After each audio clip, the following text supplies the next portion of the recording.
So for this last section of Lecture 1, I want to take a look at the price system. Now, of course, the price system is when goods and services are valued in terms of money.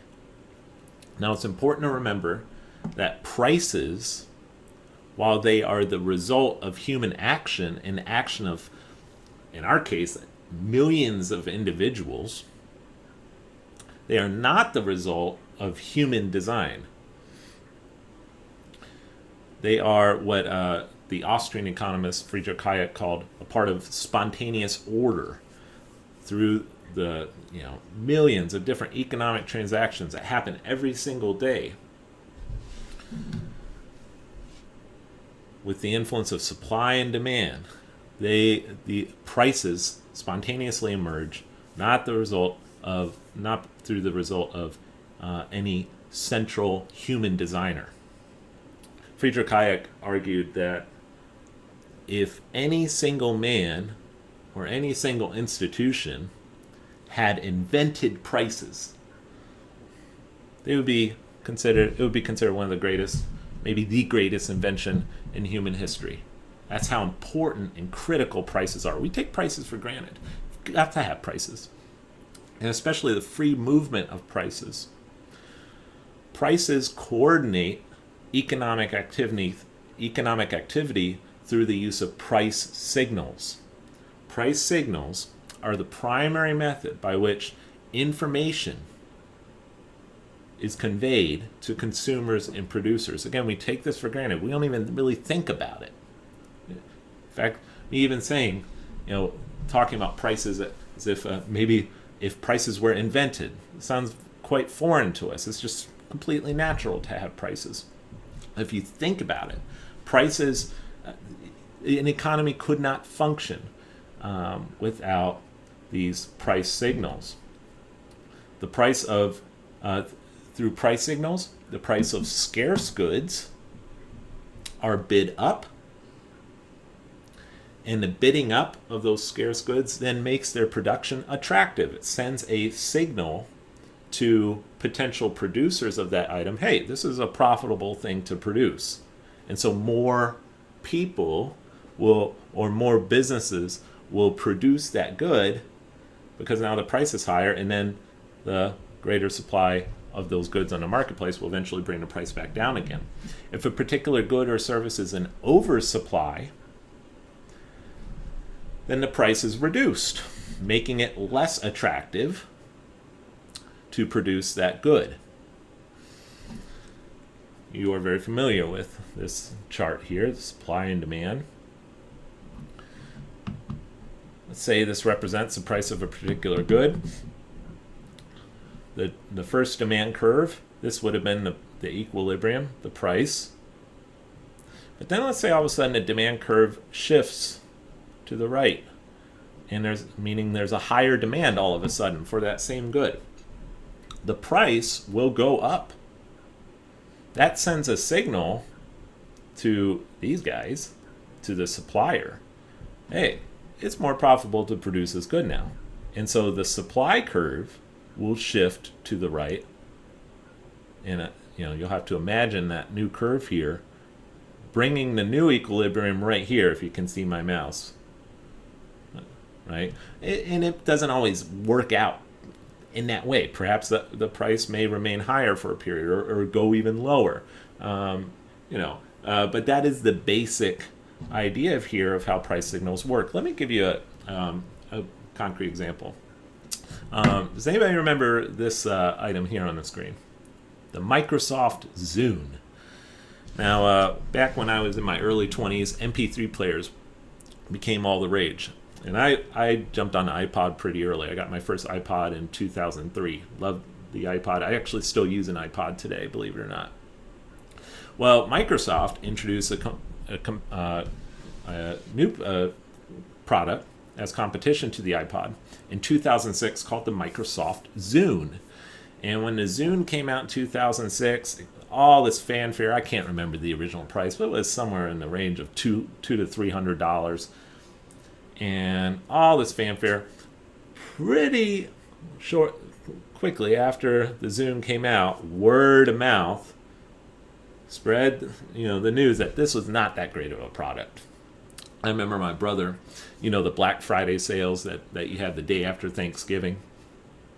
It was like 2008 or so, and Best Buy had a massive sale on Microsoft Zunes for like $80 or something. My brother got really excited. By that point, people had kind of figured out the Zune isn't a great product, but hey, $80 for a Zune, this is great. We went and got it. Thing malfunctioned, didn't work right. I might get some haters who are, pro Zune, I'm not sure, but I never used one. But from what I heard, just not that great of a product. Well, what happened? The price went down, down, down as demand went down, and eventually it was priced out of the market. And in 2011, Microsoft Zune completely Microsoft completely ended production of the Zune. Price signals had communicated that information, and the Zune was out. And I would say that was a very progressive development for humanity and for the economy. There we go. There you could say as a hypothetical. What happened? Demand went down, the price, and it just kept going down, down. Eventually, Microsoft cut it, right? Now, without prices, you have what Hayek called the economic calculation problem. The economic calculation problem. Without the free movement of prices, it becomes next to impossible, if not impossible, to determine the proper supply and actual demand for a product and service. Because without prices, or without the free movement of prices, economic decision makers are unable to communicate that knowledge to one another. And the solution is not having a central board. So in history, in the Soviet Union, for example, a central board, a governing authority might determine what the price is, but they don't have access to perfect information about what the economy needs and what the proper supply and what the proper demand of a particular good is. And so all these countries that dictate prices from above or manipulate prices run into this economic calculation problem where the market is heavily distorted. The effect of price controls. Let's take a look at the first. Here's the supply and demand curve. There's the equilibrium. Let's say an excessively high minimum wage is established, right? Excessively high, like $40 an hour or something, okay? Really high minimum wage is established. Well, what's going to happen? Well, the supply of labor will be just off the charts.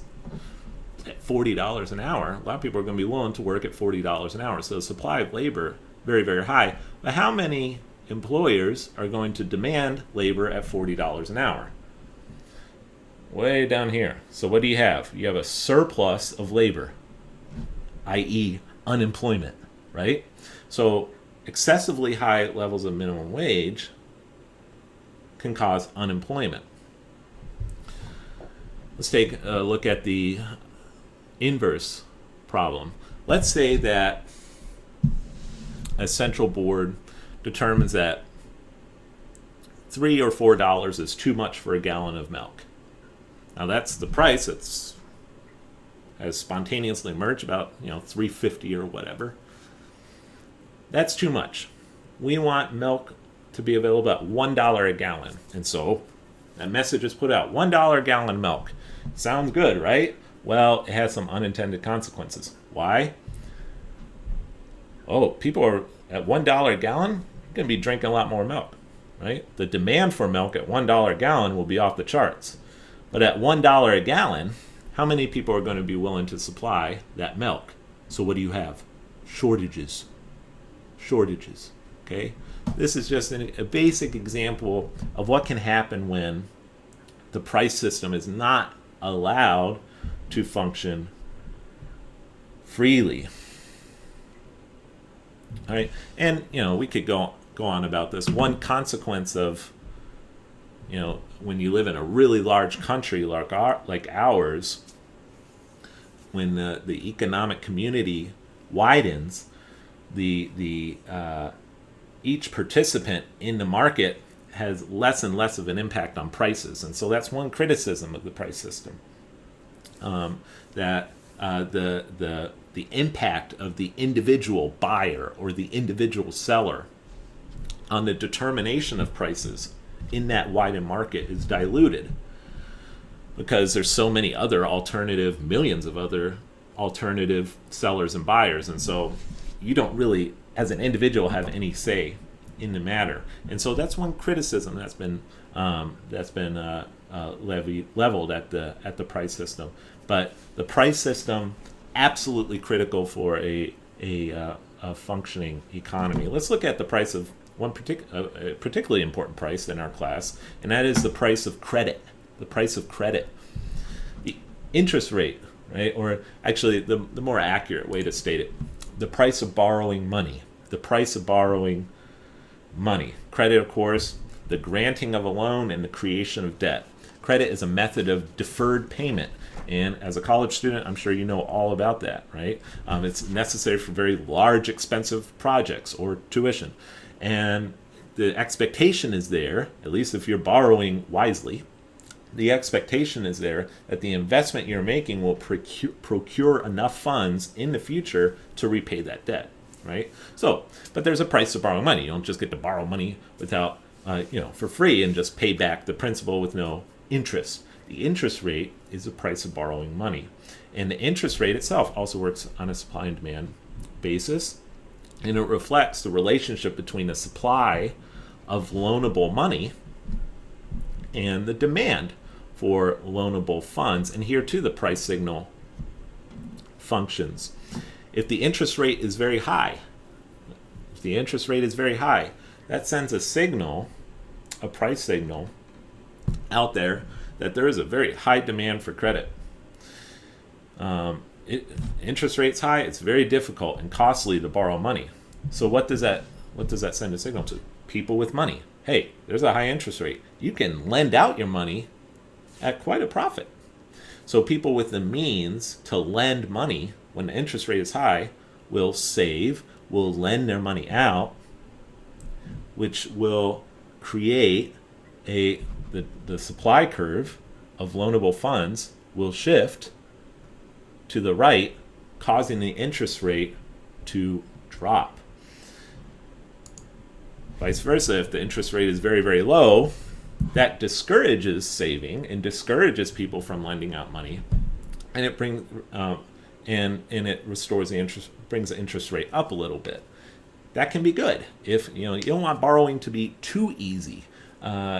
We saw that in the 2000s, right? When a lot of people took on debt that they wasn't necessarily wise. And so interest rate, the price of borrowing money, is also very important. In this country, we do not have a freely determined interest rate. The Federal Reserve plays a major, major role in the determination of the interest rate.